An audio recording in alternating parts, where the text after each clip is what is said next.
예, 오늘 강의 시작하겠습니다. 잘 들리시죠? 질문 있으세요?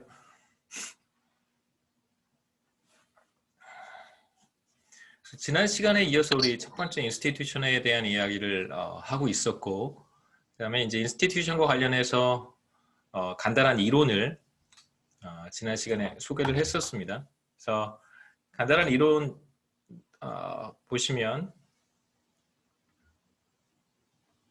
그래서 세틀러 모텔리티가 뭐 유럽인들의 식민지에서의 사망률이라고 할 수 있고요. 세틀러 모텔리티가 어떤 형태의 세틀먼트를 결정짓는지에 대한 이야기를 간단하게 했었고, 그 다음에 유럽인들이 식민지 인구의 다수가 되는 경우 이제 우리가 이걸 니오 유럽이라고 불렀고요. 그 다음에 식민지 인구 가운데 이제 유럽 인구의 비율이 굉장히 낮은 non-settler colony라고 우리가 불렀었는데, 그런 경우에 실제로 이제 초기에 형성되는 제도의 형태가 다르다라는 이야기를 했었고, 이제 어떻게 다른지는 오늘 우리가 뭐 쭉 살펴보도록 하겠습니다. 그래서 초기에 형성된 제도라고 하는 것이 200년, 300년 동안 계속해서 이어지고요.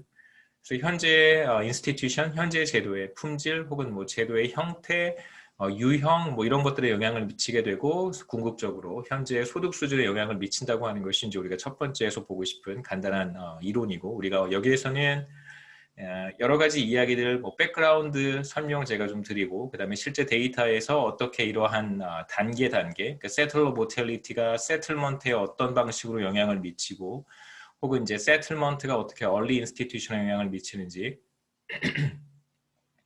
간단한 이제 데이터들을 보여드리고, 실제로 뭐 이제 완벽하진 않겠지만 우리가 모든 걸 다 설명할 수는 없을 테니까요. 하지만 이제 우리가 확인할 수 있는 어떤 데이터의 조각들이 어떻게 우리가 지금 보고 있는 이론을 잘 설명해 주는가를 여기서 보도록 하겠습니다. 다시 앞에 슬라이드로 돌아가서 세 가지 가정인데요. 첫 번째는 실제로 이제 유럽 열강이 식민지를 개척할 당시에 이제 식민지 정책이 상이했다라고 하는 기록들은 뭐 많이 남아 있습니다. 그래서 우리가 지난 시간에도 잠깐 얘기했듯이 extractive state, 뭐 약탈 혹은 수탈, 착취를 목적으로 하는 형태의 식민지 정책도 있고, 또 다른 한편으로 이제 니오 유럽스라는 표현을 했었습니다. 그다음에 이제 두 번째 우리가 생각해 볼 수 있는 가설 혹은 뭐 가정 혹은 전제 이런 것들은 초기에 얼마나 많은 유럽인들이 정착을 했는가, 그 당시 식민지 전체 인구 가운데 뭐 유럽인들의 비율이 얼마나 되느냐, 비율이 높은가 혹은 비율이 낮은가에 따라서 식민지 정책이 당연히 달라질 수밖에 없었다는 것이죠. 이제 콜로나이제이션 스트래티지라고 하는 걸 우리가 뭐 컬러니얼리즘이라고 부를 수도 있고요. 식민지 정책이 얼마나 많은 유럽인들이 식민지에 이주했는가, 정주했는가에 따라서 달라졌다라고 하는 걸 우리가 볼 것이고, 세 번째는 과거의 제도가 현재까지 지속되는 경향이 있다. 그러니까 실제로 그 식민지 지배 국가가 이제 독립이 되는, 해방이 되는 혹은 이제 독립을 하는 그런 경우라고 할 수 있는데, 아프리카 국가들 같은 경우에는 거의 뭐 1970년대 들어서서 독립을 한 그런 국가들도 있습니다. 그 조금 일찍 독립을 한 국가들은 뭐 1950, 60년대에 독립을 했고, 조금 늦게 독립을 한 아프리카 국가들은 한 1970년대 굉장히 오랜 기간 동안 이제 식민 지배를 받았다, 이렇게 우리가 생각해 볼 수 있겠죠. 그래서 간단한 인트로덕션입니다. 간단한 이제 데이터를 보면 우리가 여기에서 보고 싶은 것은 뭐 예를 들어서 한 1800년쯤, 그렇죠? 1800년 경에 해당되는 이제 식민지 국가들의 사망률. 여기서 사망률은 이제 유럽인들이 그 식민지에 갔을 때 과연 몇 퍼센트 정도나 생존할 수 있는가, 혹은 뭐 몇 퍼센트가 사망하는가. 100명이 그 지역에 갔다면 뭐 여러 가지 목적으로 갔겠죠. 이주를 목적으로 갔거나 혹은 탐험을 목적으로 갔을 때 몇 퍼센트의 유럽인들이 사망을 했는가를 보여주는 것이 이제 세틀러 모텔리티라고 생각해 보시면 되고, 대충 데이터를 한 1800년대 데이터라고 생각하시면 돼요. 그 다음에 이제 세로축은 1995년 1인당 GDP의 로그 값입니다. 그러니까 세로축의 변수는 이제 이코노믹 퍼포먼스를 보여주는 비교적 현재의 상태라고 할 수 있고, 현재의 경제 성과, 이제 current economic performance라고 한다면 가로축의 변수는 이제 과거의 mortality라고 우리가 부를 수 있겠죠. 이건 이제 과거 자료입니다. 여기서 보고 싶은 것은 뭐냐면 과거에, 그러니까 200년 전에 사망률이 높았던, 유럽인들의 사망률이 높았던 그러한 국가, 지금은 이제 대부분 다 독립을 했으니까 그러한 국가에서의 1인당 GDP는 비교적 낮고요. 200년 전에 사망률이 높았던 지역, 반대로 200년 전에 사망률이 비교적 낮았던 지역에서의 1인당 GDP는 비교적 높다는 걸 우리가 여기서 확인할 수 있습니다. 그래서 세틀러 모텔리티와 1인당 GDP 사이에 이런 이제 네거티브 릴레이션십이 나타난다는 게 사실은 이제 우리가 1차적으로 확인할 수 있는 사실이고요. 그래서 여기서 우리가 어떤 이야기들을 할 수 있냐면, 물론 계속해서 우리가 보겠지만 앞서 봤던 이론, 세틀러 모텔리티가 세틀먼트에 영향을 미치고, 세틀먼트가 인스티튜션에 영향을 미치고, 인스티튜션이 현재 인스티튜션에 영향을 미치고, 그게 이코노믹 퍼포먼스에 영향을 미친다는 게 이제 우리가 봤던 아까 간단한 이론인데요. 그 이론이 이제 여기에서 어느 정도 그러니까 이 그림을 보면, 이 데이터를 보면 그 이론이 어느 정도 잘 들어맞을 수 있겠구나라고 하는 이제 추측을 한번 해볼 수 있습니다. 실제로 세틀러 모텔리티가 어떠한 방식으로 1인당 GDP, 현재 200년을 뛰어넘어서 현재 1인당 GDP에 영향을 미칠 수 있을까? 바로 여기서 우리가 보고 싶은 것은 초기에 형성된 제도 때문이고요. 그 초기에 어떠한 제도가 형성되는가에 결정적인 역할을 하는 것이 바로 몇 퍼센트의 전체 인구 가운데 몇 퍼센트가 과연 유럽인들인가, 그리고 바로 그 세틀먼트에 영향을 미치는 요소가 지금 여기서 보고 있는 이제 모텔리티라고 할 수 있겠죠. 실제로 이제 모텔리티와 1인당 GDP 사이에 이런 네거티브 릴레이션십이 나타나고요. 여기서 이제 가설은 우리가 앞서 봤던 티오리의 조각들을 이제 하나씩 가정해 보는 것인데, 첫 번째는 유럽인들의 사망률이 결국은 이주를 할 것인가 이주를 하지 않을 것인가에 영향을 미치게 되는 거고요. 그래서 이주 여부를 결정하는 것이고, 그 다음에 이제 이주 여부에 따라서 이게 세틀러 컬러니냐 난 세틀러 컬러니냐에 따라서 실제로 초기에 제도가 결정이 될 거예요. 그러니까 유럽인들이 비교적 많이 넘어간 그러한 국가들에서 형성이 되는 제도와 유럽인들이 거의 이주하지 않은 그런 컬러니에서의 제도는 상대적으로 상당한 차이가 있을 수 있겠죠.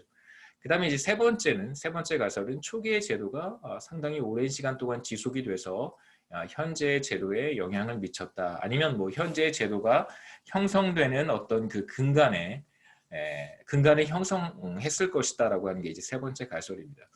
실제로 첫 번째 가설 한번 생각해 본다면, 그러니까 모텔리티가 실제로 이주에 영향을 미쳤는가, 뭐 이거에 대해서는 거의 뭐 이견은 없는 것 같아요. 그러니까 실제로 유럽인들이 식민지로 이주할 것인가 이주하지 않을 것인가를 결정했던 매우 중요한 그 요인이 바로 이제 사망률이고요. 잠시만요, 우리 녹화가 되고 있는지 제가 확인해야 됩니다. 네. 그 다음에 몇 가지 이제 우리가 데이터를 확인해 볼 수 있는데, 이제 뭐 역사학자들의 기록에 따르면 영국이라든가 프랑스 같은 경우에는 뭐 신문 같은 매체를 통해서 이번에 새롭게 개척한 식민지에서의 사망률을 그 일반 대중들한테 알렸다고 합니다.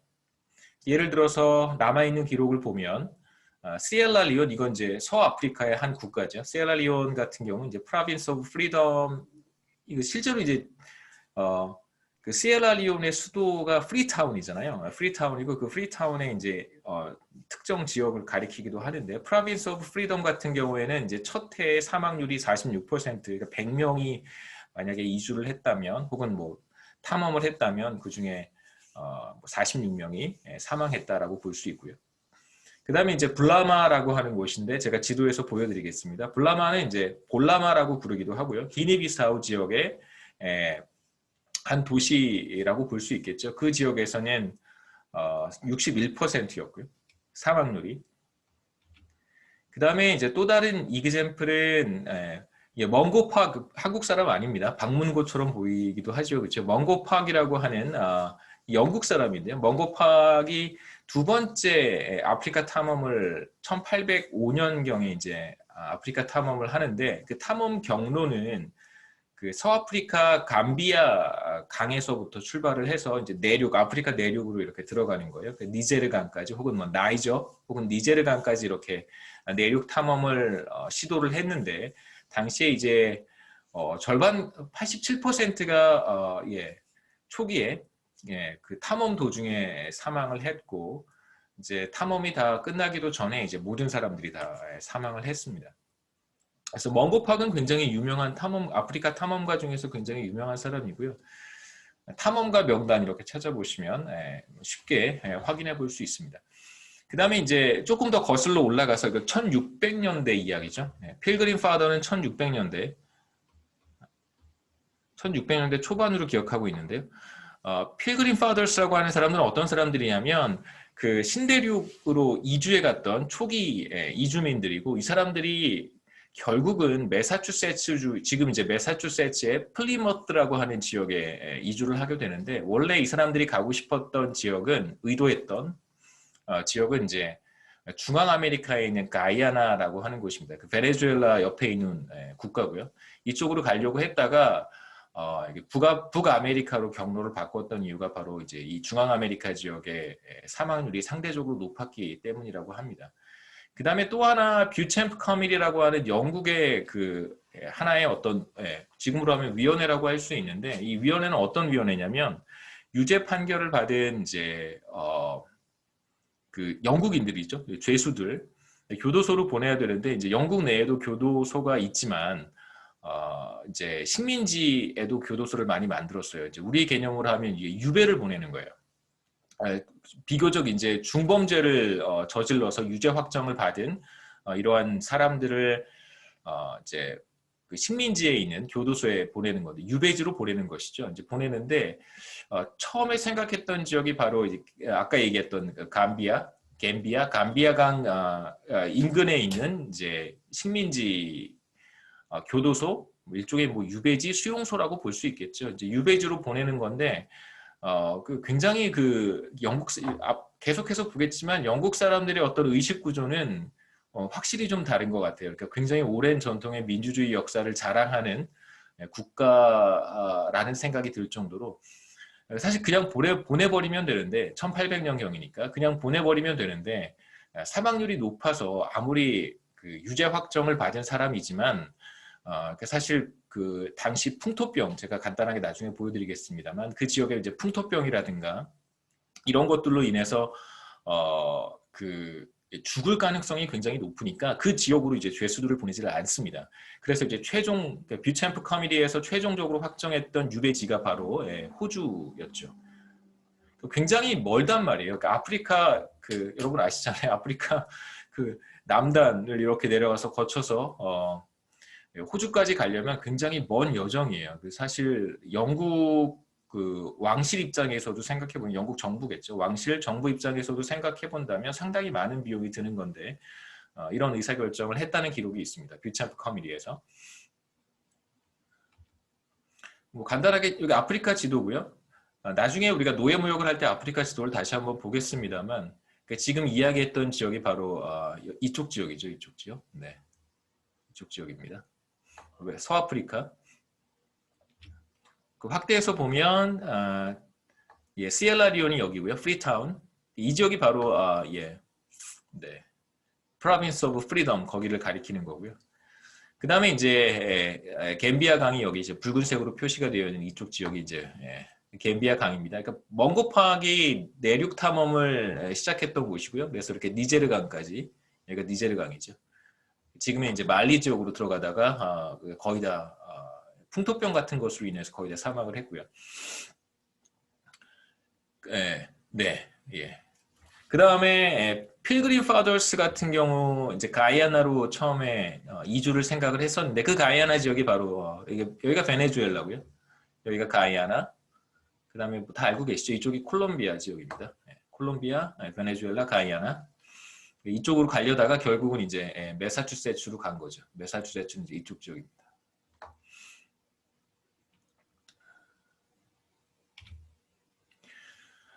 콜로나이제이션, 뭐 이걸 우리가 식민지 정책이라고 해석하면 좋을 것 같고요. 혹은 뭐 콜로니얼리즘이라고 하면 식민주의라고 표현하기도 하는데요. 식민지 정책, 콜로나이제이션은 식민지 정책이라고 생각하시면 되겠습니다. 그 다음에 이제 세틀먼트는 이주 혹은 뭐 정주 이렇게 번역하시면 되겠죠. 역사적 사실들을 우리가 이렇게 살펴보면 식민지 정책이 굉장히 상이하다는 것을 확인할 수 있습니다. 어떤 지역, 뭐 남아메리카의 남아메리카 내부에서도 사실 식민지 정책이 비교적 상이하다고 보고요. 그다음에 이제 아프리카 혹은 뭐 남아메리카 이렇게 비교해 본다면, 중앙아메리카, 남아메리카를 비교해 본다면 식민지 정책이 비교적 상이했다라는 걸 이제 우리가 확인해 볼 수 있습니다. 그것에 대한 핵심은 왜 어떤 식민지에는 이러이러한 정책을 도입을 하고 왜 어떤 식민지에는 또 다른 정책을 도입했는가, 그 차이가 바로 아까 계속해서 우리가 살펴보고 있는 바로 얼마나 많은 유럽 사람들이 정착을 했는가, 유럽인들이 정착을 했는가 정착을 하지 않았는가에 따라 달라지고요. 정착을 했다면 그러한 컬러니를 우리가 세틀러 컬러니라고 부르고요. 유럽인들이 비교적 많이 정착을 했던 그런 식민지, 그 다음에 이제 non-settler colony라고 한다면 유럽인들이 거의 정착하지 않았던 그런 식민지라고 할 수 있습니다. 그래서 실제로 non-settler colony 같은 경우에는 유럽인들이 뭐 거의 정착을 하지 않은 지역일 테니까 실제로 뭐 1800년 이전으로 거슬러 올라간다면 뭐 이제 명예혁명이라든가 프랑스 혁명, 그 나폴레옹 시대 이전으로 거슬러 올라간다면 그렇다면 뭐 이제 왕조라고 할 수 있겠죠. 왕조의 어떤 재정을 확충하기 위해서 사실 대규모의 수탈과 약탈이 이제 이루어졌다라고 우리가 얘기할 수 있고, 그러한 과정에서 실제로 식민지에 살고 있는 원주민들의 어떤 뭐 우리가 지금 오늘날 얘기하고 있는 뭐 인권이라든가 혹은 뭐 사유재산권 이런 것들을 거의 보장하지 않는 것이죠. 그래서 거의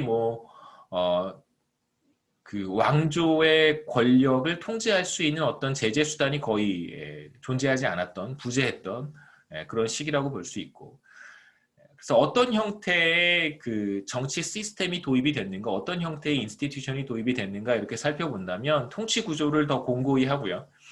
그 다음에 이제 수탈, 약탈을 훨씬 더 용이하게 하기 위해서는 어떤 정치 시스템이 굉장히 좋냐면 어토리테리언 레짐 혹은 뭐 앱솔루티스트 레짐 이렇게 우리가 부르기도 하는데, 어토리테리언은 전제주의고요. 번역을 할 때 전체주의는 토탈리테리언이라고 보통 부르고요. 나중에 제가 간단하게 이런 그 비민주주의 정치 시스템을 제가 간단하게 정리를 해서 한번 보여드리도록 하겠습니다. 그래서 경제학과에서 우리가 그런 얘기를 잘 안 해서 전제주의, 제가 그렇다고 해서 이쪽에 전문가는 아닙니다. 그 다음에 앱솔루티스트라고 한다면 이제 이건 절대주의라고 할 수 있겠죠. 절대주의. 그 다음에 이제 전제주의, 이런 형태의 제도를 이제 도입하게 되는 것이죠. 세틀러 컬러니의 사례하고 이제 난 세틀러 컬러니의 사례를 우리가 하나씩 볼 텐데, 대표적으로 세틀러 컬러니의 사례는 우리가 호주를 한번 보고 싶고요. 그 다음에 이제 난 세틀러 컬러니의 대표적인 사례로 콩고 민주공화국, 지금은 이제 DR 콩고라고 부르는데요. 콩고 사례를 보도록 하겠습니다. 뭐 우리가 대충 어느 정도의 역사 지식을 좀 갖고 있어서 세틀러 컬러니라고 하더라도 이들 지역, 뭐 대표적으로 캐나다, 미국, 뭐 호주, 뉴질랜드 이런 지역들이 그렇게 쉽게 자신들이 원하는 제도를 그 형성해낸 건 아니잖아요. 그러니까 뭐 유럽에서 유럽의 어떤 제도를 그대로 신대륙에 이식했던 것은 아니기 때문에 그 과정에서 상당한 그 어려움과 진통과 고통이 있었습니다. 물론 이제 여러분 이 말씀을 꼭 드리고 싶은 것은 최근에도 계속해서 이슈가 되고 있는 것 중에 하나가 바로 그 뭐 북미 대륙에서, 그러니까 캐나다나 혹은 뭐 미국 같은 지역에서 블랙 라이브즈 매터라든가 실제로 그런 그 인종차별적인 그런 행태들이 계속해서 미국에서는 나타나고 있단 말이에요. 그 다음에 이제 캐나다도 비슷한 상황이고, 이러한 어떤 백그라운드에 대한 이해를 도울 수 있는 좋은 책이 제가 지난 시간에 말씀드렸던 어떻게 민주주의는 무너지는가 바로 이 책입니다. 그러니까 How Democracies Die라고 하는 책을 보시면 실제로 미국 사회 혹은 캐나다도 비슷합니다만 인종차별에 대한 갈등이 완전히 해결된 건 아니에요. 그러니까 오바마 정부를 거치면서 사실 훨씬 더 그 인종적인 갈등이 더 그 갭이 더 벌어졌다라고 하는 것이 이제 이 책을 쓴 사람들의 시각이고요. 그 다음에 이제 하나 또 그 최근에 이슈가 됐던 것은 뭐냐면 호주에서도 호주 원주민들 있잖아요. 호주 원주민들 그 이제 대충 외모는 약간 그 인도 사람들 비슷하게 생겼지만 또 인도 사람들하고 외모는 조금 다르고요. 이제 피부 색깔은 약간 인도 사람들 정도로 조금 더 어두운 계통의 원주민들. 여러분 이제 호주 원주민 검색해 보시면 대체적으로 어떤 외모를 갖고 있는지 보실 수 있습니다. 약간 이제 사모아인들하고 조금 다른, 그러니까 하와이라든가 이쪽 사모아 지역에 사는 사람들하고 또 조금 다른 인종 특성을 가지고 있는 사람들인데 최근에 호주에서도 그 원주민에 대한 여러 가지 그 이슈들이 제기가 되고 있습니다. 결국 이제 미국도 그렇고 캐나다도 그렇고 뭐 호주도 그렇고요. 거기 오랜 시간 뭐 수백 년, 수천 년에 걸쳐서 거주해 왔던 이제 원주민들을 사실상 다 일종의 이제 제노사이드라고 할 수 있겠죠. 인종 청소와 비슷한 형식으로 사실 이제 정복한 것이기 때문에 그런 얘기를 이제 안 할 수는 없어요. 뭐 사실 이제 우리가 그런 얘기까지 다 하게 되면 우리의 포커스가 사실 거기에 있는 것은 아니니까. 그런 부분들도 여러분 꼭 염두에 두셨으면 좋겠습니다. 뭐 미국의 역사라든가 호주의 역사에서 빼놓지 않고 우리가 생각해봐야 될 부분들은 바로 그 이주민들이 그 이주와 정착 과정에서 이제 어떠한 행동들을 했는지, 어떠한 일들을 벌였는지, 그다음에 이제 이거 하나 역사적으로 그 드러난 사실인데요. 그 미국이 또 어떤 일을 미국 정부 차원에서 이제 어떤 일을 벌였냐면. 미국에 거주하고 있는 그 인디언들이 있잖아요. 아메리칸 인디언들을 이제 부모와 자녀들을 이렇게 서로 띄워놓습니다. 그러니까 그 인디언들의 아이고 이런 얘기까지 하여튼 그 부모와 자녀를 분리를 해서 그 아이들을 따로 이제 기숙학교 같은 데에서 따로 교육을 시키고요. 그 다음에 이제 이 아이들을 나중에 독립할 나이가 되면 한 뭐 20세, 19세, 20세가 되면 이 아이들을 이제 강제로 이렇게 다른 곳에 이주를 시켰어요. 그러니까 뭐 그런 조금 더 이렇게 좀 비극적인 이야기들이 좀 있긴 있는데 뭐 그런 얘기까지 제가 하지는 않겠습니다. 호주의 예를 생각해 보면 아까도 말씀드렸듯이 뷰챔프 커미티에서 그 유죄 확정을 받은 사람들을 어디로 보낼 것인가를 고민을 하다가 결국 풍토병이라든가 여러 가지 사망률로 인해서 서아프리카 지역에 보내지 않고 이제 호주로 보내는 것을 결정했다고 말씀을 드렸고요. 그러다 보니까 이제 호주의 초기에는 어떠한 사람들이 거주를 하고 있었냐면 크게 보면 물론 이제 전부는 아니겠지만 크게 보면 이제 두 부류였던 거예요. 그러니까 정부와 관련된 사람들, 예를 들면 뭐 공무원 같은 사람들이겠죠. 귀족 혹은 공무원들. 그 다음에 어떤 사람들이냐면 이제 전과자들, 그러니까 죄수들이에요. 크게 말하면 이제 죄수와 간수로 구분이 되는 거죠. 그러니까 초창기 때는 죄수들과 이제 간수들로 구성이 되어 있다가, 근데 이제 뭐 형을 다 살면 자유인이 되는 거잖아요. 뭐 10년이면 10년, 5년이면 5년 형을 받고 교도소에 있다가 이제 자유인이 되는데 그때부터 문제가 생기기 시작하는 거예요. 당시에 유죄 확정을 받고 호주로 간 이제 영국인들이 나중에 뭐 형을 다 마치고 나면 서로 결혼을 해서 이제 가족을 이루는 그런 경우들이 이제 있었어요. 뭐 남자만 가는 건 아니니까 여자도 가고 남자도 갔을 거예요. 그래서 가족을 형성을 하게 되고 그 사이에서 이제 자녀가 태어난단 말이에요. 이제 아이가 태어났는데 그 아이는 어떤 사람이냐면 그냥 영국 시민인 거예요. 영국 사람이에요. 그런데 당시에 어떤 문제가 있었냐면 호주의 토지겠죠. 땅. 뭐 거기에 뭐 대체로 거의 아무것도 없었을 테니까 가장 중요한 건 토지였을 텐데 그 토지를 누가 다 소유하게 되냐면 당시 이제 간수들이 토지의 소유권을 가지고 있었어요. 그러니까 영국 왕실이라든가 혹은 이제 정부와 관련된 사람들 이런 사람들이 호주의 토지 대부분을 다 물론 이제 호주의 전체를 다 그 소유하고 있었던 건 아니죠. 일부 지역을 소유를 하고 있었어요. 그러다 보니까 실제로 죄수들, 이미 이제 형을 마친 전과자들이라고 할 수 있습니다. 전과자라고 하기도 좀 그렇긴 하죠. 형을 마친 영국인들, 이 사람들의 어떤 사유재산권이 인정이 되지 않는 그런 심각한 문제가 있었던 거예요. 계속해서 갈등이 생기기 시작했습니다. 특히 아까 말씀드렸듯이 죄수들 사이에서, 그러니까 형을 마친 그 영국인들 사이에서 태어난 아이는 아무 문제가 없는 거잖아요. 그러니까 재산권이라든가 이것을 제한할 이유가 하나도 없는 거예요. 이러한 문제들이 시간이 지나가면서 이런 문제들이 계속 대두가 됐고, 여기에서 이 그 전과자들이 제기했던 여러 가지 인권 문제 중에 뭐가 있었냐면 이제 주리 트라이얼스라고 하는 것이 이제 배심원 재판입니다. 배심원 재판은 굉장히 중요한 그 인권 중에 하나죠, 그렇죠? 그러니까 이제 판사로부터 직접 유죄와 무죄 여부를 판사가 결정하는 것이 아니라 이제 배심원을 구성을 해서 물론 이제 이해관계가 없는 용의자와 이해관계가 없는 사람들, 시민들로 배심원을 구성을 해서 유죄, 무죄 결정을 내리는 건데요. 굉장히 중요한 부분입니다. 왜냐하면 배심원도 자신이 무엇인가 불미스러운 일에 연루가 되어서 용의자가 된다면 그렇다면 누군가 또 다른 선량한 시민들이 나의 인권을 보호해 줄 수 있는 거잖아요. 그래서 굉장히 중요한 사법제도 가운데 하나고, 그래서 당시에 이제 호주에 있었던 영국인들이 배심원 재판 제도를 요구하게 되고요. 그 다음에 이제 Freedom from Arbitrary Arrest라고 하는 것은 그냥 막 길거리에서 막 사람을 잡아갈 수는 없는 거잖아요. 그렇죠? 임의동행, 임의체포, 임의동행.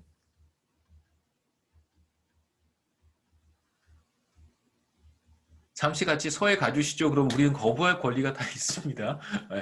그냥 뭐 경찰차에 막 타는 거 아니고요. 저 대학 시절까지만 해도 그랬었어요. 이렇게 당시 그 문민정부라고 하는 이제 김영삼 대통령 시절이었었는데 그 당시에도 지하철역에서 이렇게 학교 올라갈 때 신촌역에서 내려서 이제 학교 이렇게 올라갈 때 경찰들이 이렇게 막 학생들 가방 뒤지고 막 그랬었어요. 토요일 같은 때는 수업이 없는데 왜 학교를 가느냐? 토요일에 학교 갈 수도 있잖아요, 그렇죠? 토요일에 뭐 친구들 만나러 갈 수 있고 뭐 놀러 갈 수도 있고 뭐 그런데 그래서 가방 열어서 막 학생들 가방 열고 그 안에 뭐 들어있는지 막 뒤지고 막 그랬었습니다. 그런 거 사실 불법이란 말이에요. 근데 그 시절에도 그랬었어요. 네.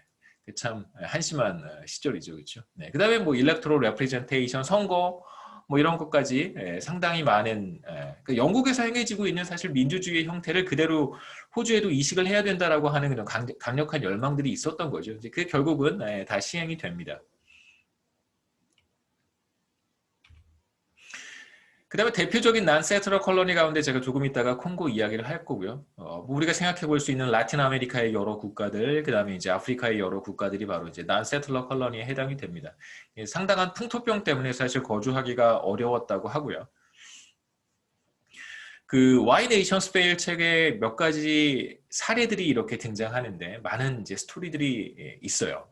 많은 스토리들이 등장하는데 그 중에 하나가 뭐냐면 스페인, 포르투갈이죠. 이제 포르투갈은 브라질, 그 다음에 이제 스페인은 뭐 남미의 그 이외의 여러 지역들을 이제 정복을 하게 되는데 이제 스페인 같은 경우에 아르헨티나죠. 부에노스아이레스, 아르헨티나로 들어가서 그렇게 들어가면 이제 여러분 지도를 보시면 페루라든가 혹은 이제 볼리비아 지역으로 가는 길이 굉장히 짧아집니다. 그러니까 브라질 쪽으로 들어가면 그 페루나 볼리비아 지역이 굉장히 멀고요. 아르헨티나 쪽으로 이렇게 들어가면 페루 혹은 칠레, 지금으로 하면 칠레, 페루, 볼리비아 지역까지 이렇게 비교적 빠른 시간에 들어갈 수 있는데 당시 이제 스페인의 이제 군대죠, 그렇죠? 네, 스페인의 군대가 이렇게 아르헨티나 지역이죠. 지금 아르헨티나를 통해서 이렇게 들어가면서 순차적으로 당시 거기에 상당히 물론 이제 유럽과 비교했을 때 그 문명 정도는 물론 조금 뒤떨어지겠지만 잉카 제국은 잘 모르겠어요. 그건 뭐 불가사의 중에 하나니까 뭐 마추픽추라든가 이런 건 불가사의잖아요.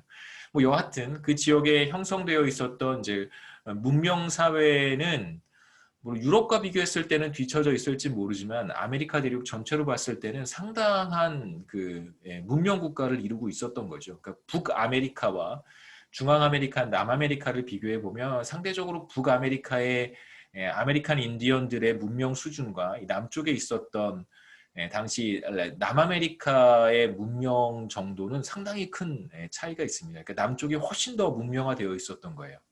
굉장히 높은 수준의 문명 국가를 유지하고 있었고 금이 많다라고 하는 그런 그 제대로 된 정보인지 잘못된 정보인지는 저도 잘 판단은 서진 않지만, 그러니까 금과 은을 이제 약탈하기 위해서 계속해서 이제 내륙으로 들어가는데 어느 한 부족을 만나면 이제 부족장을 만납니다.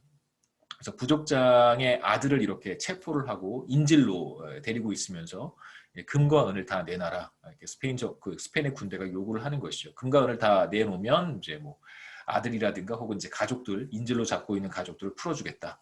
이제 하고 족장한테 위협을 하고요. 부족장이라든가 이제 대표겠죠. 치프한테 그렇게 협박을 하고, 그래서 금과 은을 다 강탈을 합니다. 그런 다음에 이제 어떤 액션을 취하냐면 다 죽여버리는 거죠.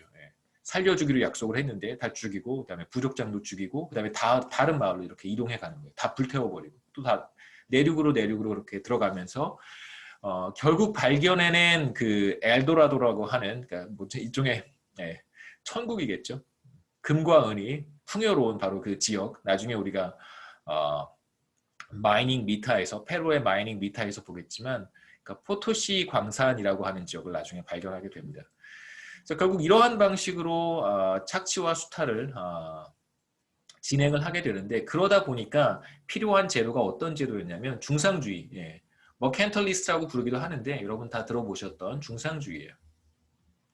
그 중상주의의 핵심은 뭐냐면 그 지역의 그 식민지의 재원을 가능한 많이 뽑아가는 것이고, 동시에 스페인이라든가 포르투갈에 혹은 뭐 영국, 뭐 프랑스 마찬가지입니다. 이쪽 지역에서 생산된 공산품들, 뭐 농산물이어도 상관없습니다. 생산된 제품을 그 식민지에 판매하는 거예요.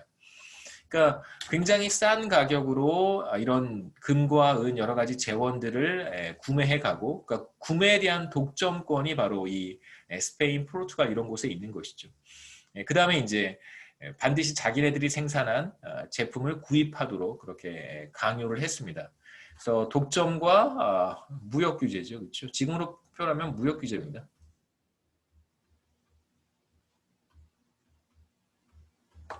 자, 이런 방식으로 이제 중상주의 정책을 펼쳤고요. 아프리카 같은 경우에는 이제 난세틀러 콜로니가 대부분이고, 네, 여기에서 뭐 가장 우리가 심각하게 생각하는 것이 바로 이제 노예무역, 슬레이브 트레이드입니다.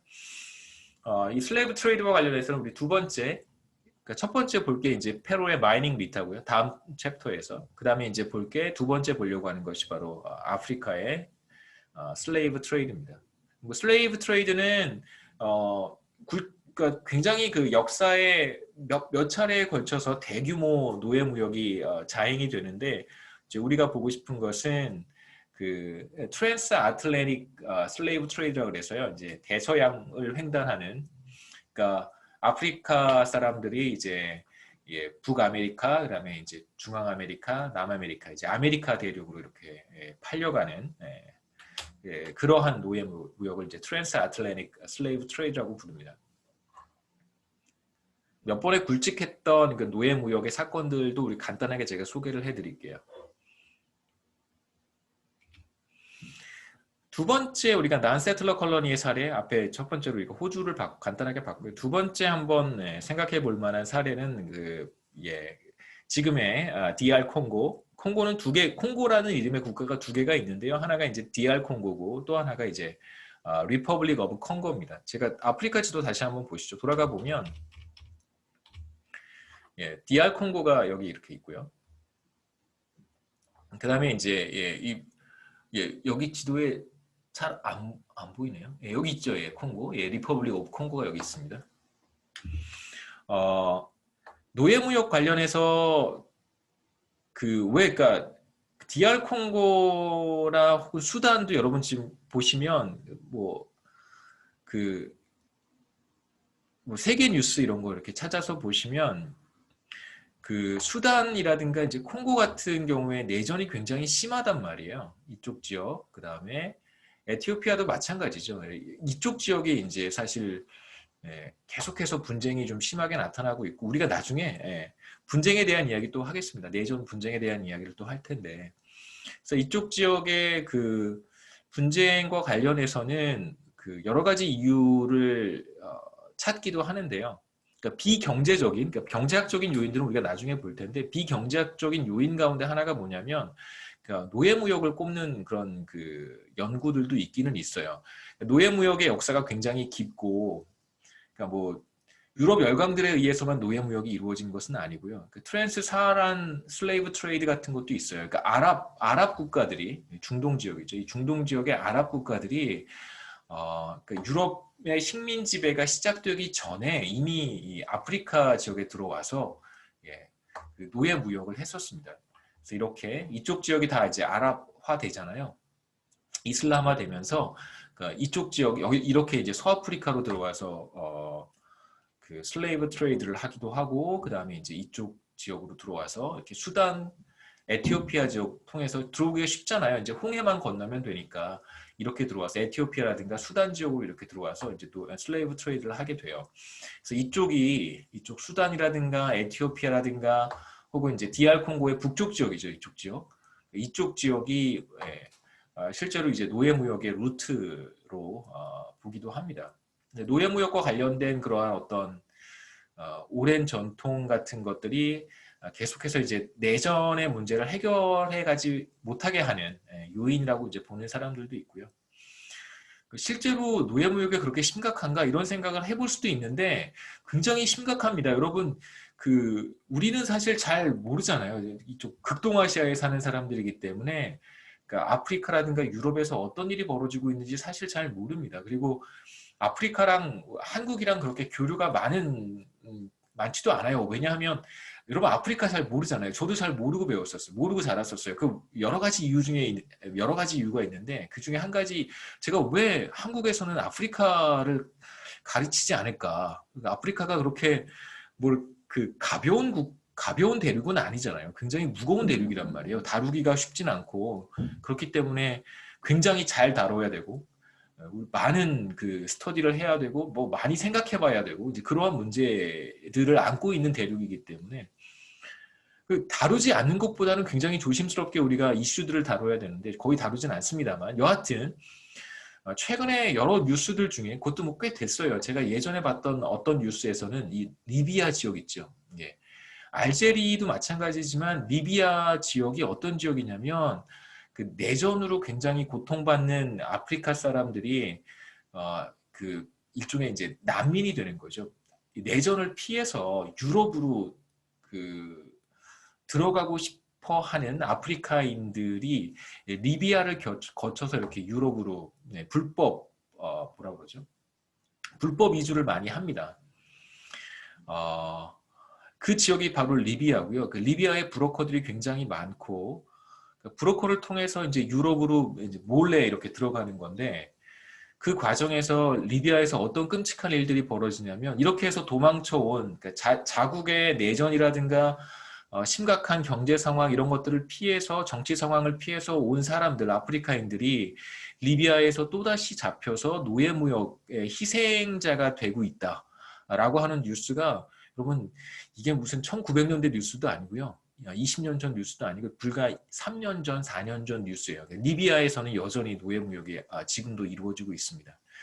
그래서 그러한 문제들을 계속해서 좀 들여다보고 있는 것 같아요. UN 기구에서는요. 그래서 든 생각인데 제 생각 막 얘기하면 안 되죠. 다시 돌아가겠습니다. 콩고 얘기하고 있었고요. 그래서 콩고는 이건 이제 벨기에의 왕 킹 레오폴 2세죠. 킹 레오폴의 사유지였었습니다. 콩고 분지, 콩고 베이슨이라고 부르는데요. 콩고 분지가 콩고입니다. 잘 써야죠. 콩고 분지가 바로 벨기에의 왕 킹 레오폴 2세의 사유지였어요. 사유화했던 거예요. 그러니까 식민지라고 보기도 굉장히 애매한 곳이죠. 그냥 킹 레오폴 2세의 사유지였었습니다. 그래서 여기에서 그 막대한 부를 얻게 되는데 주된 그 소스는 바로 코끼리 상하고요. 두 번째는 이제 고무예요. 뭐 상하 채집도 그렇고 고무 채집도 그렇고 이게 그렇게 쉬운 일은 아닙니다. 상당히 많은 이제 레이버가 투입이 될 수밖에 없는데 그 레이버를 어떻게 동원을 했겠어요? 바로 이 콩고 원주민들을 동원을 했습니다. 물론 이제 상당한 저항이 있었죠.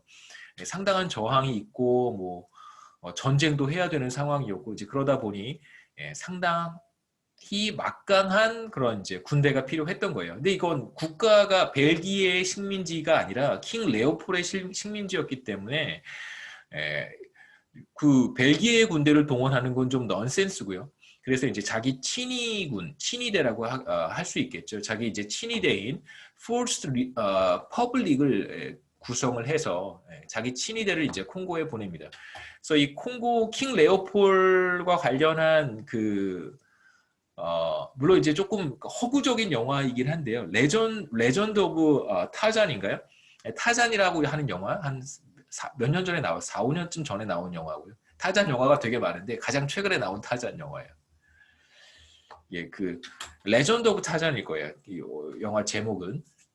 거기에 보시면 그 배경이 되는 바로 그 정치적인 상황들이 바로 지금 제가 말씀드린 킹 레오폴이라든가 이제 벨기에 고무 채집과 관련한 그다음에 상당한 저항 이런 것들이 이제 그 영화에 약간 좀 제가 그 전까지 책에서 읽었던 지식하고는 조금 좀 다른 부분들이 있어서 조금 황당하기는 한데 뭐 아무래도 틀렸다고 생각되지 않는데 조금 제가 머릿속에 그렸던 그림하고 이제 영화 했을 때는 너무 다르니까 뭐 그런 부분들은 좀 있습니다만 여러분 다 구분하실 수 있잖아요. 어느 정도가 사실이고 어느 정도가 허구인지는 구분하실 수 있을 거라고 생각합니다.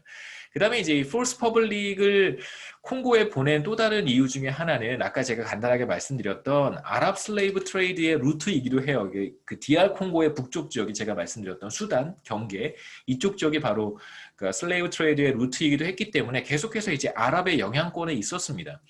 이것들을 이제 막아내기 위한 것도 하나의 명분인데요. 일종의 명분에 불과하고, 그러니까 실제로 이제 폴스 리퍼블릭이 했던 그 만행들이 이 콩고 원주민들을 이제 학살하거나 혹은 강제 동원하기 위한 목적이었던 것입니다.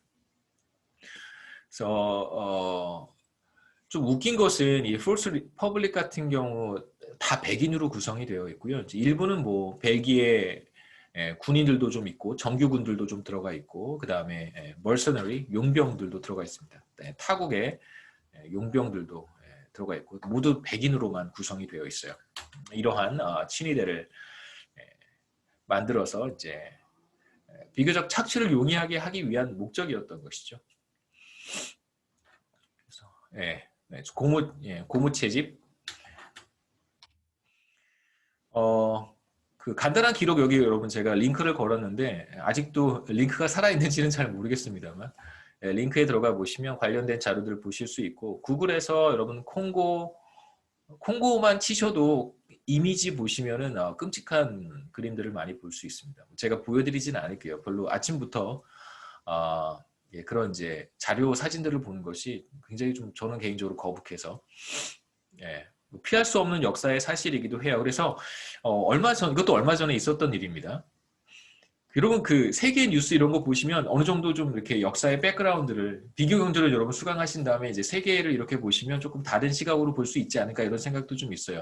그래서 얼마 전에 그 벨기에 앤트워프라고 하는 시가 있잖아요. 앤트워프에 그 레오폴 동상이 있습니다. 몇 년 전이에요. 최근에 블랙 라이브즈 매터 이런 운동이 한창 진행될 때 벨기에 앤트워프에 있는 그 킹 레오폴 2세 동상을 철거를 했습니다. 굉장히 의미심장한 사건이죠. 그러니까 콩고 사람들의 시각으로 보면 앤트워프에 있는 그 레오폴 2세의 동상이 얼마나 끔찍해 보이겠어요. 만행이잖아요, 만행. 그런 뭐 사건도 몇 해 전에 있었습니다. 여하튼 여기서 이제 우리가 볼 수 있는 어떤 인스티튜션의 형태라고 한다면 당시에 이제 콩고가 어떤 만행을 저질렀냐면 그 원주민 마을에 들어가서요. 이제 부녀자들, 그 다음에 아이들을 인질로 잡고 그 남자들한테 버킷을 나눠줍니다. 이제 버킷을 나눠주고 여기에다가 이제 고무를 가득 채워와라. 시간을 주는 거죠. 오늘 고무 채집 할당량을 부여를 하는 거예요. 그럼 이제 남자들은 숲에 들어가서 고무나무에서 고무액을 채취를 해야 되잖아요. 그런데 이제 마을 단위로 이제 쿼타를 수확량을 할당을 했는데 그 수확량 목표치를 채우지 못하면 실제로 이제 아이들의 손을 이렇게 다 잘랐다고 합니다. 그 다음에 죽이기도 하고 뭐 죽이는 건 정말 다반사였을 거고요. 마을을 통째로 불태워버리기도 했다고 합니다. 실제로 여러분 자료 화면 사진들이 아직 남아 있어요. 그래서 찾아보시면 콩고가 벨기에 킹 레오폴과 포스트 퍼블릭이 저질렀던 만행들을 여러분 보실 수 있습니다. 그러니까 결국은 그러한 그 어떤 그 만행이라든가 그러니까 제노사이드, 학살 이런 것들을 용이하게 하기 위해서는 어떤 제도가 필요했을까? 그러니까 정말 그거에 걸맞는 제도가 필요한 것이죠. 그 누구도 견제할 수 없는 그런 제도가 필요했겠죠. 그 다음에 이제 우리가 여기서 보고 싶은 것은 이제 제도가 과거에 형성된 좋지 못한 제도, 과거에 형성된 좋은 제도가 어떻게 오랜 시간 동안 지속이 될 수 있는가 하는 문제인데, 우리가 지금 보고 있는 콩고의 문제라든가 라틴 아메리카, 아프리카에서의 이제 난세틀러 컬러니에서 한번 형성된 나쁜 제도는 굉장히 오랜 시간 지속이 되고 있다라는 걸 확인할 수 있습니다. 이거와 관련해서는 제가 페루의 마이닝 미타에 대한 이야기를 할 거고요. 요즘은 정말 너무너무 좋은 게 제가 이렇게 관련자 예전에 한번 KBS에서 EBS와 KBS에서 이제 이 페루 관련한 다큐멘터리 같은 거예요. 다큐멘터리는 아니에요. 그냥 여행 걸어서 세계 속으로 이제 하여튼 그런 여행 관련된 근데 그런 데로 왜 여행을 가는지는 잘 모르겠어요. 그게 저는 별로 제가 생각하는 여행은 그런 여행은 아니어서 다른 사람들의 눈물의 역사를 보러 가는 것이 정말 좋은 교훈이 될 수는 있겠지만 여행이라고 생각하지는 않거든요. 근데 기행이라고 보면 좋을 것 같은데 이상한 행동이 기행이 아니고요. 기록으로 남기는 여행. 기행이라고 생각해 보면 좋겠지만 여행을 갈 만한 곳인가 이런 생각이 들기는 했습니다만 그런 자료가 유튜브에 다 올라와 있어서 제가 유튜브 링크를 여러분들께 이제 보내드리도록 하겠습니다. 그래서 뭐 강의 전에 한번 강의 때 볼 건 아니고요. 뭐 강의 때 뭐 그런 걸 봐요. 강의 전에 여러분 한번 보시면 도움이 될 것 같습니다. 이제 거기에서 간단하게 하나의 커멘트만 말씀을 드리면 거기 가이드가 그런 얘기를 해요. 지금도 그 예전에 500년 전에 스페인이 쳐들어와서 당시 그 페루 볼리비아 지역의 원주민들을 데려다가 실제로 그 은광을 채취를 했던 거예요. 당시에 무슨 그 기술이 있어서 광산 개발을 했겠어요. 사람들이 다 수작업으로 땅 파고 들어가서 은을 채취를 했겠죠. 지금도 그렇게 은을 채취를 하고 있습니다. 그러면서 이제 관광 가이드가 하는 말이 500년 전에 했던 것을 그대로 똑같이 지금도 하고 있다. 이런 표현은 굉장히 의미심장해요. 그게 바로 이제 인스티튜션의 어떤 한 단면을 보여주는 것이라고 우리가 해석해 볼 수 있습니다. 과거에 좋지 못한 어떤 그런 인스티튜션, 익스트랙티브 인스티튜션이 상당히 오랜 시간 동안 지속이 되어 왔다는 걸 이제 우리가 몇 가지 사실들을 통해서 확인하려고 해요. 그 다음에 여기에서는 이제 그렇게 여러분 받아주셨으면 좋겠고요. 간단한 데이터를 제가 보여드리긴 하겠지만 과연 그런가라고 하는 의문을 가질 수 있습니다. 그런 자세는 굉장히 좋습니다. 과연? 정말? 이런 생각들을 여러분 가지시는 건 저는 정말 권장해드리고요. 그래서 우리는 계속해서 그 부분을 이제 파고 들어가야 되는 것이죠. 어떤 지역에서는 비교적 초기에 좋은 제도가 형성되는 곳도 있습니다. 뭐 대표적으로 홍콩이라든가 싱가포르 같은 경우가 이제 그렇다고 볼 수 있고요. 이 수업을 듣는 학생들 중에 중국 학생이 있을지도 모르겠지만 뭐 저는 그런 이야기를 그렇게 피하고 싶지는 않아서 가급적 많은 비판들을 하지는 않겠습니다. 여러분들이 스스로 뭐 저는 생각하셔서 충분히 비판하실 수 있을 거라고 생각하고 뭐 제가 뭐 정권을 비판하거나 혹은 뭐 어떤 특정 국가를 비판하거나 비난하거나 이제 그러지는 않으려고 합니다만 최근에 홍콩 같은 경우는 조금 또 다른 모습을 보이고 있죠, 그렇죠? 네, 홍콩 보안법 관련해서 국가보안법 관련해서 굉장히 큰 또 이슈가 되고는 있습니다. 제도가 왜 이러한 그 지속성을 갖는가? 인스티튜셔널 퍼시스턴스에 대한 사례를 제가 몇 가지 말씀을 드리면 구체적으로 나중에 보겠습니다만 이제 라틴 아메리카 같은 경우에는 광범위한 독점, 그 다음에 규제 이런 것들이 이제 초기에 스페인 정부가 스페인 이제 왕조가 스페인 정부가 만들어냈는데 그게 이제 독립 후에도 스페인으로부터 독립한 이후에도 이런 이제 독과점 문제라든가 혹은 이제 규제의 문제가 없어지지 않고 여전히 남아 있는 걸 볼 수가 있고요. 그 다음에 이제 노예 제도는 브라질에서 없어지지 않고 1886년까지 노예 제도가 시행이 되었었습니다. 그러니까 멕시코 같은 경우에도 그 이제 강제징용이죠. forced labor는 여러분 징용제도 강제징용이라고 보시면 됩니다. 그러니까 강제징용이라고 하는 것이 어떤 의미냐면요. 그러니까 정부에서 그냥 그 노동력을 징발해 가는 거예요. 그러니까 어느 마을, 어느 도시에 남성들 중에 혹은 뭐 여성들 중에 몇 퍼센트는 반드시 와서 노동력을 제공해야 된다. 전혀 보상 없이요. 무보수로. 그걸 이제 우리가 forced labor라고 하고요. 이런 forced labor 강제징용이라고 하는 것이 다시 도입이 됐고 실제로 1910년에 이제 멕시코의 혁명이 한번 발발하게 되는데 그때 당시에 이제 사라지게 됩니다. 그다음에 이제 과테말라라든가 이제 엘살바도르 같은 경우에는 이제 중앙 아메리카의 국가들인데 아까 우리가 지도에서 잠깐 봤던 이제 콜롬비아 위쪽에 있는 콜롬비아 위에 뭐 파나마 있고 뭐 에콰도르 있고 그 위에 또 과테말라도 있고 그렇죠. 그 이제 이 강제징용의 문제는 과테말라나 엘살바도르 같은 경우에는 이제 왜 다시 도입이 됐냐면요. 커피 가격이 가파르게 상승하기 시작합니다. 이제 사탕수수, 남미 지역의 이제 사탕수수라든가 커피 이런 것들의 가격이 가파르게 상승하기 시작하면서 굉장한 수입원이 됐던 거예요. 그러면서 이제 뭐 당시에 이미 이제 노예 슬레이브 트레이드는 이제 거의 끝난 상태잖아요. 그래서 아프리카에서 노예가 아프리카 사람들의 노동력이 제공되는 것도 사실은 이제 불가능해지고 유럽의 열강은 다 떠나서 독립이 이루어진 상태이기 때문에 이런 이제 농작물 재배에 필요한 막대한 노동력을 이제 자체적으로 조달해야 되는 문제가 있었습니다.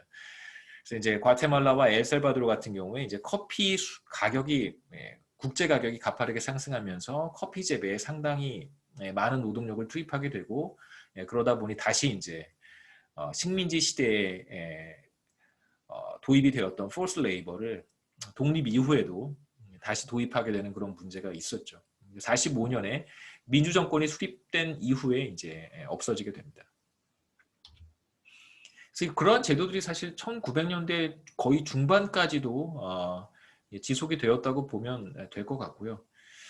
그 다음에 이제 우리가 생각해봐야 될 문제는 왜 이러한 그 과거의 제도, 특히 이제 나쁜 제도라고 할 수 있겠죠. 뭐 좋은 제도도 마찬가지겠습니다만 왜 과거에 형성된 어떠한 제도가 시간이 흐름에 따라서 변하지 않고 그 형태를 그대로 유지하는 경향이 있는가? 100% 그렇게 지속이 된다고 우리가 얘기할 수는 없고요. 유지가 되는 경향이 있다 이렇게 표현하겠습니다. 왜 변하지 않고 유지가 되는 경향이 있는가?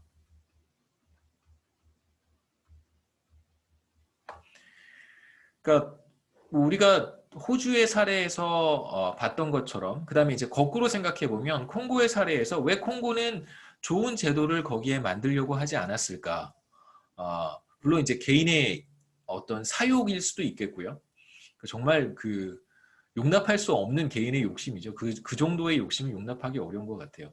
그러니까 포기해야 될 것이 굉장히 많은 거예요. 그러니까 콩고의 어떤 정말 프리 스테이트를 만들고 싶다면 그게 당시에 그게 콩고 프리 스테이트라고 불렀는데 그게 프리 스테이트이 아니죠. 누구에게 프리냐면 레오폴한테는 프리일지 모르지만 그 누구에게도 프리가 아니었던 프리 스테이트인데 정말 그 사람들에게 원주민들에게 자유를 주고 싶다면 정반대의 제도를 만들어야 되고 그러려면 잃어버리는 것이 굉장히 많아지는 거예요. 포기해야 되는 것이 굉장히 많아집니다.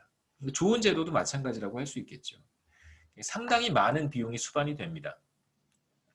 그래서 정부의 공권력이 지나치게 확대되는 것을 막는 어떤 제도적 장치를 만드는 것, 그 다음에 개인의 사유재산권을 어느 정도 보호하는 그러한 제도를 만드는 것은 상당히 많은 비용이 수반이 되는 일이고요.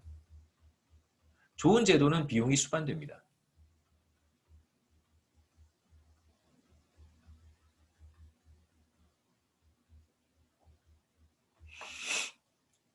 그러니까 초기에 만약에 어떤 식민지에 굉장히 좋은 제도가 도입이 되었다고 한다면 상당히 많은 비용을 들여서 굉장히 좋은 제도를 도입했다고 한다면 우리가 뭐 미국 역사를 여러분 되도록 이제 아메리칸 인디언에 대한 이야기는 제쳐두고 물론 우리가 제쳐두기 어려운 이슈이긴 합니다만 미국 역사를 이렇게 되돌아보면 그 남북 전쟁까지라고 한번 볼 수 있을 것 같아요. 남북 전쟁까지 노예 제도와 관련한 링컨 대통령 시절 남북 전쟁까지 거슬러 올라간다면 그 전부터 독립부터 남북 전쟁까지를 이렇게 생각해 본다면 상당히 많은 비용이 수반되는 그러한 일이라고 한번 생각해 볼 수 있습니다. 그 다음에 이제 실제로 독립이 된 이후에 식민지를 지배했던 지배 세력이 떠났어요. 그래서 이제 독립을 쟁취를 했습니다. 이제 그런 이후에 과연 뭐 어떠한 정부가 들어설지 모르겠지만 새로운 정부가 들어선 새로운 정부가 과연 나쁜 형태의 제도로 돌아갈 인센티브가 있을까? 그럴 가능성은 굉장히 낮을 거예요. 그러니까 실제로 그런 사례는 역사에서 찾아보기는 쉽지는 않습니다. 굉장히 좋은 제도로 출발을 한 어떤 식민지 국가가 독립을 얻은 이후에 다시 지배계층 혹은 엘리트 계층에 의해서 익스트랙티브 인스티튜션을 도입한다? 그런 사례는 거의 존재하지 않는 것 같고요. 반대로 나쁜 제도를 초기에 이식했다라고 한번 생각해 보시죠. 그렇다면 독립 이후에 어떤 지배계층이 출현할 것이고 대체로 나쁜 제도를 이식했던 지역의 지배계층은 그 원주민들일 텐데요. 원주민들은 대체로 스페인 같은 경우에는 이제 스페인과 상당한 유대 관계를 갖고 있는 그런 원주민들인 경우도 많고 그 다음에 이제 아프리카 국가 같은 경우에는 이제 그런 사례들이 몇 가지가 있습니다. 예를 들면 나이지리아 같은 경우인데요. 나이지리아 같은 경우에는 그 상당히 이제 노예 무역이 심각했던 그런 곳 중에 하나인데 당시에 나이지리아가 독립한 이후에 엘리트 그룹으로 부각이 되었던 당시 이제 나이지리아의 원주민 그 그룹을 보면 어떤 그룹들이냐면 사실 노예 무역에 그 같이 그 발을 들여 놓았던 그런 이제 부족이라고 합니다. 그러니까 실제로 이제 노예 무역을 했던 그런 그러니까 아프리카인인데도 불구하고 노예 무역을 했던 이제 그런 부족이라고 알려져 있고요. 그래서 결국 독립 이후에 누가 권력을 잡는가 그러니까 좋지 못한 제도를 물려받은 경우에는 독립 후에 대체로 같이 이제 착취 혹은 수탈에 가담했던 이제 그런 부족들 원주민들이 이제 엘리트 그룹으로 부각이 되고 그럼 이제 그런 엘리트 그룹이 익스트랙티브 인스티튜션을 물려받아서 과연 좋은 제도로 뭐 바꾸려고 할 인센티브가 있을까? 생각해 보면 그럴 인센티브는 없죠. 그 시점에서 다시 새로운 제도를 만들려고 한다면 상당히 많은 비용이 수반되기 때문에 그래서 뭐 그 그룹의 어떤 인센티브일 뿐만 아니라 개인의 인센티브로 봤을 때도 익스트랙티브 인스티튜션을 계속해서 유지하는 것이 훨씬 더 좋은 선택이라고 할 수 있습니다. 엘리트 입장에서 본다면요. 두 번째는 뭐 당연히 지배계층 혹은 엘리트 그룹, 여기서 엘리트 그룹이라고 하면 그냥 엘리트가 잘 배우고 무슨 뭐 배경이 좋고 뭐 이런 엘리트가 아니고요. 여기에서 그냥 지배계층이라고 생각하시면 됩니다. 혹은 뭐 집권 세력, 지배계층이라고 하면 약간 좀 후져 보이니까 집권 세력이라고 조금 세련된 표현은 집권 세력이고요. 조금 이렇게 그 정교하지 못한 정치 시스템을 가지고 있는 혹은 비민주주의 정치 시스템에서는 이제 룰링 엘리트를 지배계층이라고 번역하는 것이 좋고, 그 다음에 이제 뭐 민주주의 정치 체제를 가지고 있는 그런 국가에서는 이제 룰링 엘리트를 뭐 집권 세력이라고 부르면 좋겠습니다. 근데 여기에는 약간 그런 의미가 좀 들어 있어요. 지배계층이라고 하는 의미는 좀 들어 있습니다.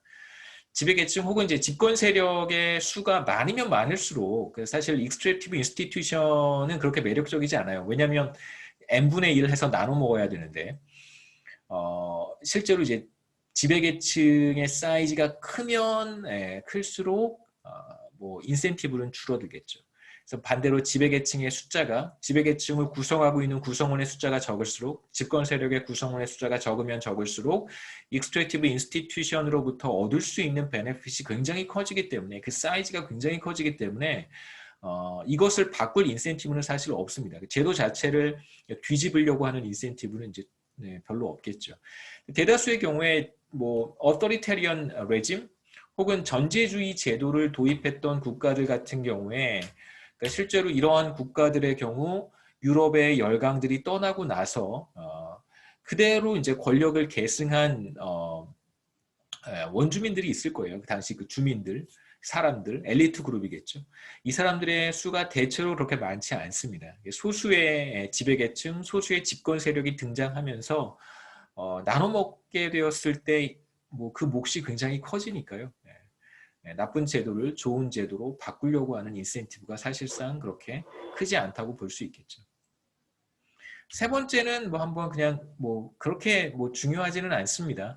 그냥 간단히 말씀드리면 어떠한 제도가 이렇게 들어오면 여러분 뭐 입시제도 같은 거 생각해 보시면 가장 좋죠. 어떤 입시제도가 이렇게 만들어졌어요. 혹은 뭐 이번에 새로 입시제도가 바뀌었습니다. 그러면 정말 많은 학생들이 그 입시제도에 맞춰서 공부하는 방식도 바꾸고 그 다음에 전략도 좀 세우고 다른 방식으로 이제 노력을 많이 하죠. 시간을 보냅니다.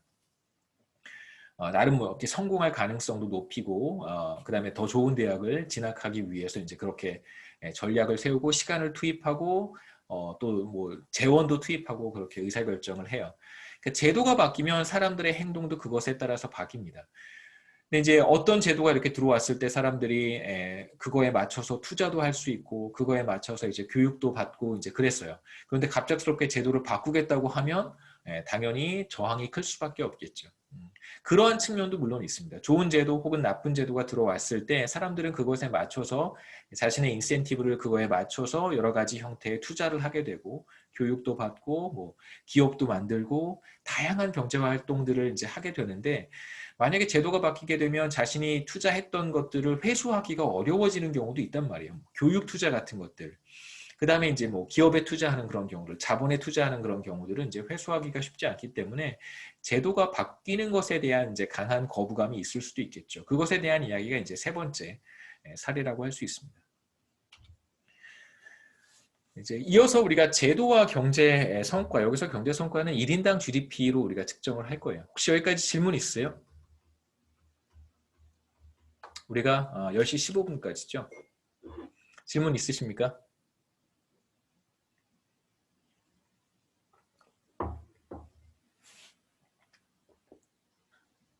네, 질문 없으시죠?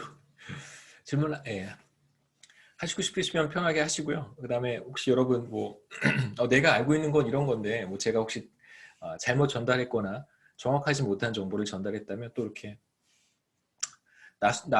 나와서 또 뭐 틀린 부분을 정정해 주시면 제가 감사하겠습니다. 제가 뭐 더블 체크하고 이렇게 여러 번 다른 자료들 보고 준비한 거기 때문에 가능한 오류는 없을 거라고 생각하는데 혹시 잘못된 정보가 있다면 뭐 연도가 틀렸거나 여러분이 알고 있는 연도와 다르거나 혹은 여러분이 알고 있는 지식과 다르다면 뭐 알려주시면 제가 다시 한번 또 찾아보고 고치도록 하겠습니다. 여기에서 이제 우리가 보고 싶은 인스티튜션은 현재 인스티튜션 한번 측정해보고 그 다음에 이어서 과거의 인스티튜션도 우리가 한번 측정을 해볼 거예요. 여기에서 이제 인스티튜션은 바로 현재 인스티튜션인데 어떻게 측정을 하냐면 그 정치경제학 분야에 어떤 정량화하기 위한 노력들을 사람들이 많이 했습니다. 많은 학자들이 혹은 이제 뭐 여러 기관들이 주로 정부기관들은 아니고요. 정부기관들은 별로 이런 거에 관심 없어요. 알고 계시겠지만 정부기관들은 땅 사는 데 관심이 있는 것 같아요. 농담입니다. 주로 NGO 기관들, 뭐 이제 그 다음에 이제 우리가 잘 알고 있는 전 세계 유수 대학들의 어떤 그 리서치 센터 같은 곳에서 이런 이제 지표들을 정치적인 어떤 요인들을 평가하는 지표가 있으면 좋잖아요. 어떤 국가가 얼마나 민주화되어 있고, 어떤 국가가 얼마나 사회주의화되어 있고, 이제 이런 비민주주의 국가인지 이런 것들을 이렇게 점수로 환산을 하면 이제 조금 더 우리가 퀀티테이티브한 정량적인 분석을 할 수 있기 때문에 굉장히 중요하단 말이에요. 경제학에서는 정량화하는 게 굉장히 중요합니다. 그렇기 때문에 이제 많은 변수들을 이제 구축을 하고 있고 그 중에 하나 우리가 사용할 수 있는 것이 Protection Against Expropriation이라고 하는 것입니다. Expropriation은 정부가 임의로 개인의 재산을 이렇게 그냥 몰수해 가는 거예요. 법의 이름으로. 법에 명시가 되어 있으니까 공익을 위해서 개인의 재산권은 언제든 박탈될 수 있다라고 하는 이제 제가 좀 과격하게 표현을 했습니다만 그러니까 공익을 위해서 이제 국가가 개인의 재산을 어느 정도 이제 환수할 수 있는 이제 법적인 근거는 있습니다만 그걸 법이 있다 그래서 그걸 우리가 언제든 사용할 수 있다는 뜻은 아니잖아요. 여러분 정말 조심하셔야 됩니다. 이건 뭐 여러분 다 알고 계시겠지만 법의 이름으로 모든 것을 하려고 할 때 정말 조심해야 돼요. 그건 법은 항상 저는 그렇게 생각합니다. 최소한의 장치인 것이죠. 그래서 정부가 임의로 개인의 재산을 몰수하려고 할 때 얼마만큼 보호를 받을 수 있는가를 뜻하는 지표예요. 그래서 여기에서 이제 Protection Against Expropriation은 주로 이제 외국 투자, 외국인들이 그 국내에 투자를 많이 합니다. 뭐 한국 기업들도 외국에 가서 투자를 많이 하잖아요. 근데 이제 어떤 국가의 경우에는 투자한 것을 회수하지 못하는 경우도 굉장히 많습니다. 이제 그런 경우들이 있어요. 그건 사실 이제 정부가 임의로 언제든 정부가 원하면 외국 기업들이 투자한 것을 그냥 가져가 버리는. 그것이 법에 의해서 잘 보호가 되고 있으면 10점, 완벽하게 보호가 되고 있으면 10점, 그렇지 못하면 빵점, 뭐 이렇게 이제 점수를 매기는 것이죠. 잘 이렇게 지수화해서. 그래서 얼마만큼 위험이 있는가, 높은 점수일수록 위험이 낮고 낮은 점수일수록 위험이 높아요. 그래서 보호가 되지 않는 것이 0점이고 보호가 아주 잘 되는 것이 10점입니다. 그래서 10점인 국가들은 제도가 좋은 국가다라고 우리가 얘기할 거고요. 우리가 이거 PAE라고 앞으로 부르겠습니다. PAE 지수라고 하면 외국 투자를 정부가 임의로 몰수할 수 있는가, 이게 잘 되고 있는가, 잘 보호가 되고 있는가 10점, 전혀 보호가 되고 있지 못하다 0점 이렇게 생각하시면 되고요. 이게 바로 현재의 제도를 측정하는 하나의 변수입니다. 현재 제도예요. 현재 인스티튜션. 뭐 제도의 여러 가지 측면이 있겠지만 왜 이 변수를 채택을 했냐면 지금 이제 식민지 역사를 가지고 있는 국가들 사이에서 비교를 해야 되잖아요. 이 국가들 모두가 가지고 있는 변수이기 때문에 그렇기 때문에 이제 이 변수를 사용을 했습니다. 그래서 익스트랙티브 인스티튜션을 가지고 있는 국가들은 대체로 이 점수가 굉장히 낮을 것이고요. 반대로 좋은 제도를 가지고 있는 국가들은 이 점수가 높을 거예요. 여기에서 우리가 좀 제가 강조하고 싶은 용어는 rule of law라고 하는 건데요. 이걸 우리가 법의 지배라고 번역을 합니다. 이거 법치라고 번역하시면 안 되고요. 법치는 rule by law예요. 이걸 법치라고 하고요. 제가 뭐 여러 번 다른 클래스에서도 말씀을 드리긴 하는데 법치는 법의 지배에 그러니까 법의 지배라고 하는 그러니까 rule of law는 법치보다 이렇게 상위 개념이라고 생각하시면 좋겠습니다. 그러니까 법치라고 하는 게 되게 좀 법이 잘못되면 그 법치가 되게 웃겨지잖아요. 이상한 법을 가지고 통치를 하려고 하면, 그러니까 인포스를 하려고 하면 말도 안 되는 법을, 예를 들면 노예제도라고 하는 법이 있다고 쳐보세요. 그럼 그걸 인포스하면 그거 굉장히 웃겨요. 웃긴 거예요. 근데 법치긴 해요. 제대로 하고 있는 법치인데 법 자체가 잘못됐으면 법치는 되게 웃긴 겁니다. 그러니까 룰 오브 러라고 하는 것은 노예 제도 자체를 허물어 버리는 거예요. 그게 바로 룰 오브 러예요. 룰 바이 러는 노예 제도가 존재하는 한은 노예 제도를 인포스하는 것이 아무 문제가 없는 게 룰 바이 러입니다. 그러니까 극단적으로 만약에 북한의 김정은 자체가 법이라고 한다면 그런 북한은 법치 국가예요. 법치 국가의 기준으로 우리가 그 국가가 좋은 제도냐 나쁜 제도를 가지고 있느냐를 평가한다면 북한은 굉장히 좋은 제도를 가지고 있는 겁니다. 우리는 이제 그렇게 평가하지 않겠다는 거예요. 룰 바이 러는 법 자체가 굉장히 잘 갖춰져 있어야 되고요. 노예제도 같은 것이 존재해서는 안 되고 뭐 이런 인권 유린이 자행되어서는 안 되고 뭐 이런 것들이 이미 다 갖춰져 있다는 뜻입니다. 그 다음에 당연히 재산권이 보호가 되어야 되는 것이고요. 그렇게 해서 이제 우리가 어떤 관계를 보고 싶냐면 여기까지만 하겠습니다. 이 슬라이드까지만. 어떤 관계를 보고 싶냐면 현재의 제도가 그래서 R이라고 하는 게 바로 이제 PEA를 가리키는 바로 그 값이에요. R이 높은 국가가 좋은 제도를 가지고 있는 법의 지배가 아주 효과적으로 이루어지고 있는 개인의 재산권이 잘 보호가 되어 있는 그런 국가라고 할 수 있습니다. 그 다음에 이제 로그의 Y가 1인당 GDP의 로그 값을 취한 거예요. 이렇게 해서 이제 이 관계를 살펴봤더니 현재 좋은 제도를 가지고 있는 국가가 1인당 GDP도 높다. 이건 1995년 기준입니다. 아까 여러분 제가 그림에서 보여드렸던. 그래서 제도가 좋은 국가일수록 1인당 소득 수준이 높다라고 하는 이제 결과를 우리가 얻을 수 있겠죠. 여기서 이제 우리가 조심해야 되는 것은 현재의 제도와 현재의 소득을 비교하고 있단 말이에요. 첫 시간에도 잠깐 얘기했었지만 소득이 높은 국가가 제도가 좋아지게 되어 있어요. 당연합니다. 사람들의 소득 수준이 높아지면 높아질수록 더 좋은 제도, 더 효과적인 법의 지배를 원하기 때문에 그 다음에 더 강력한 사유재산권의 보호를 열망하기 때문에 실제로 소득 수준이 높아지면서 제도가 개선이 되는 그런 측면이 있어요. 그래서 지금 우리가 이 관계는 여기서 여러분 식으로 보고 계시는 이 관계는